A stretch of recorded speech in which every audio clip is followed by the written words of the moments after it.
Hi guys, kumusta guys? Ang share na nako ang experience na mo dito sa Villanueva guys. Kanina mong gisakay sa akin na mga pambot guys. Ang feeling di ani guys, kung mauban ni mo imong pamilya, grabe ka happy guys. Di mo sukod ang imong kinasuluran guys, grabe ka happy. Basta uban imong pamilya mag happy bisag ginagmay lang ginagmay inani ligo-ligo mga inani nga mga ligo-ligo guys, di ba kay kung nadako ni gasto kay gano guys, kini gagasto guys 20 pesos lang ang per head ani.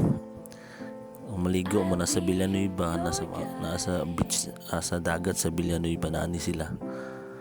Then ang per head ani 20 pesos lang, ma-enjoy na imong mga pamilya mag-rides uban magsakay-sakay tapos paguman ani guys, iunong mo dito sa lawom nga area dito mo mga ligo pero safety siya guys kay ngano nasa life jacket diri sa una ra ko gusto mo sakay ani guys nga uban ako mga pamilya, giabot kay panahon guys na nakasakay ko uban ako mga pamilya. Ay shout out day sa nagbayad nagpasakay sa mo ani, naglibre sa mo kay salamat Queenie og amahang langit don sa experience og kalipay nagihatag ninyo sa amo.